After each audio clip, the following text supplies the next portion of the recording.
are able to hear the Muddle afterwards. Any questions and comments, as always, in the chat, and we'll go through them as we go through. And I love the comment that you were all dancing in the diabetes office too. So it's a very happy song, that. Which links in with today, which is National Happiness Happens Day.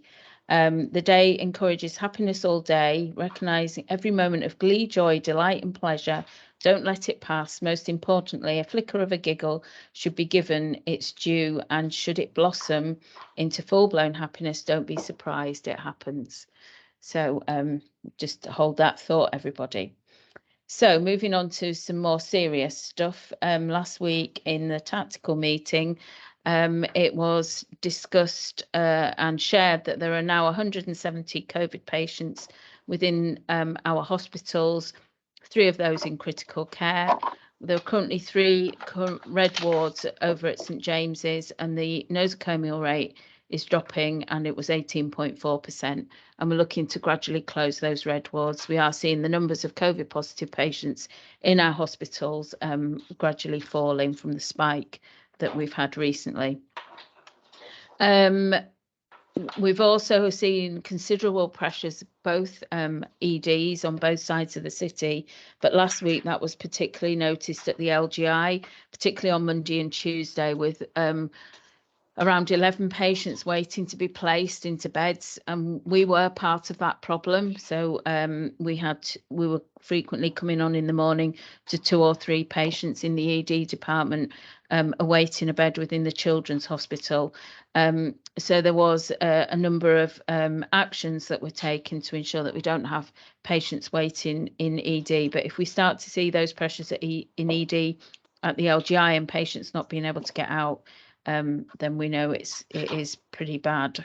And as a result of that, we cancelled a number of electives, but so did adults as well, to ensure that we maintain the patient flow. However, as the week went on, the situation did ease slightly, and so hopefully people are starting to go on holiday. We've also taken part and shared our every drop counts, some of the work that the neonatal unit have done in relation to blood samples and demonstrating a reduction of clotted samples. The reduction was 36%, but we're currently at 20% and aiming to reduce that further. Also, pathology are doing a big piece of work in the number of blood tests that are being requested, particularly by GPs, and making sure that those are all appropriate. You're going to be hearing me quite a lot, sorry, this morning, because Suzanne's on another meeting. So we didn't have a bronze meeting last week, so nothing to update you on that. And then on the operational pressures for last week and the week ahead continues, really. We've got great pressures in accommodating extra lists. We're doing our second liver list today, going through HDU, but that obviously puts pressure on the nursing teams, making sure that we can cover those lists, and doing a bit of jiggery-pokery to ensure that we don't cancel those patients. We've had significant shortfalls in our patient flow coordinator team just because of vacancy and people taking annual leave. So massive thank you to Band 7's matrons, and there's the whole senior nursing team that have picked up the patient flow shifts, and we've definitely noticed the fact that they've not been around. And we expect the patient flow team will get back to its normal shift patterns from next week, so that will be great. And staffing shortfalls due to sickness continue to be an issue. It's holiday season, that along with vacancies and then short-term sickness, there's kind of no slack in the system, and we expect that to be the same for the coming week. We're not going to go through finance today. We're going to skip that for this week. So I'm going to move to the waste reduction position. Hopefully Liz is on. Thank you, Liz. Morning. Not waste reduction position, but just a little example of some ongoing work for you all. So all the ward staff will be aware of the work that we've got underway to create guardian wards, and this is where high cost and low consumption items typically are stored on 1 or 2 wards only, and the other wards take what they need from the Guardian ward. So the idea is that it saves waste and overstocking and potential expiry of items that aren't necessarily used very often but still need to be readily available for everyone. And also it can be used for where items, the minimum unit of issue, which is essentially how many come in a box, is a lot higher than is really needed for an individual ward to achieve adequate stock levels. So Plastic Dressing Clinic is in the process of becoming a Guardian ward for all specialised dressings for the wards. And to enable this, you need space, of course, because you're going to be stocking more of one item in a particular area. So PDC in Ward 49 had a clear out of surplus or unwanted stock, and this resulted in £455 worth of surplus stock being identified, and this was given to the other wards who could use it. So we're going to be continuing this process throughout the Children's Hospital, going through all the wards, trying to pull out all the unwanted or surplus stock, redistributing it.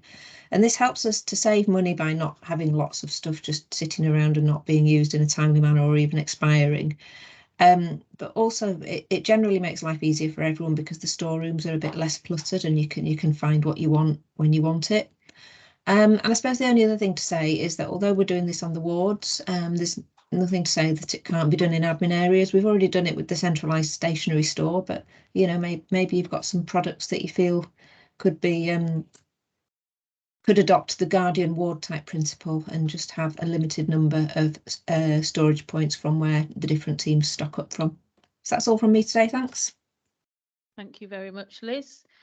So lessons learned, Anna's got something to share with us in relation to tissue viability. Hi everyone.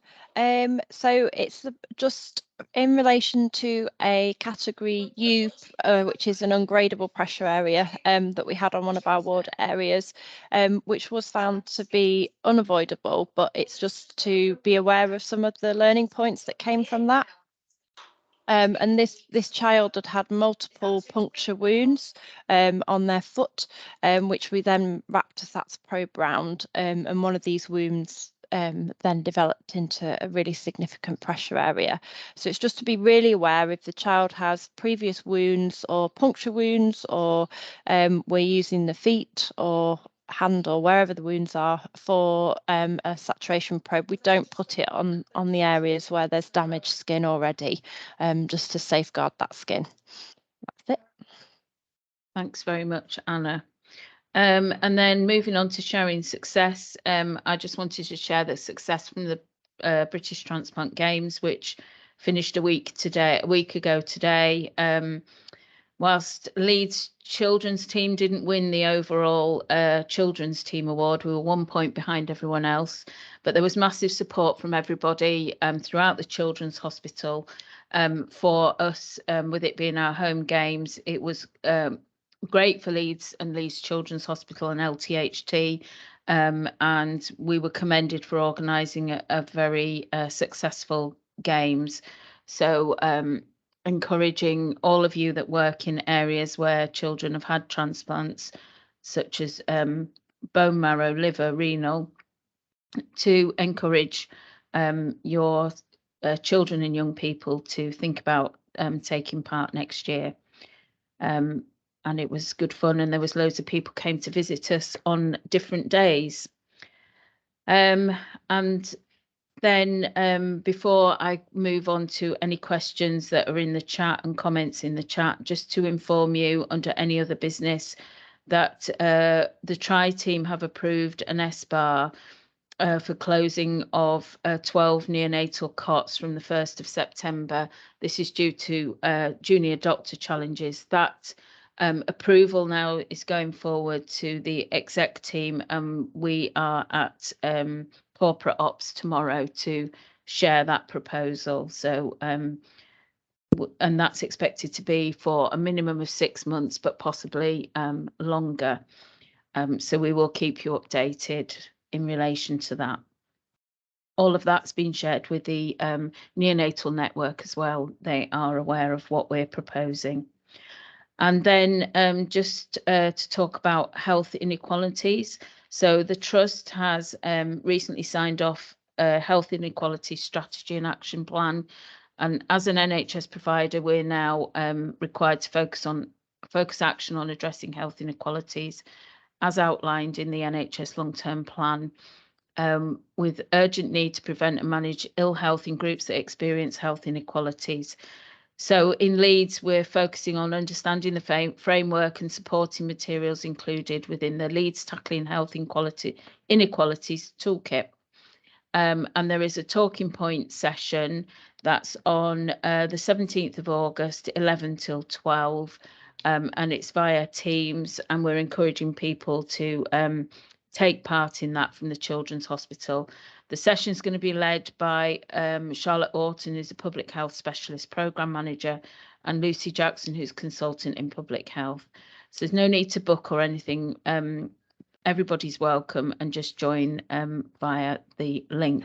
If you haven't got a link and you are interested in joining, then I'll put the email address for that in the chat. So that's everything today, short and sweet actually today. There's nothing in the chat apart from Sean has put something about the blood situation. Every drop targets for every drop counts are adult targets. I think what they were doing, neonates were sharing some of the really good work they've done in relation to making sure you're not taking blood tests from babies. So maybe I didn't explain that very well. And yes, there's things for pathology to learn from us, but equally we do need to ensure that children's are involved. So I think they do take into account the trauma of taking bloods on children, and that's part of the work, particularly for the with the GPs about unnecessary requesting of unnecessary tests. Okay, so everybody have a great week. We will see you all back here next week. Thank you. Thanks, Ilya. Thank you. Thanks.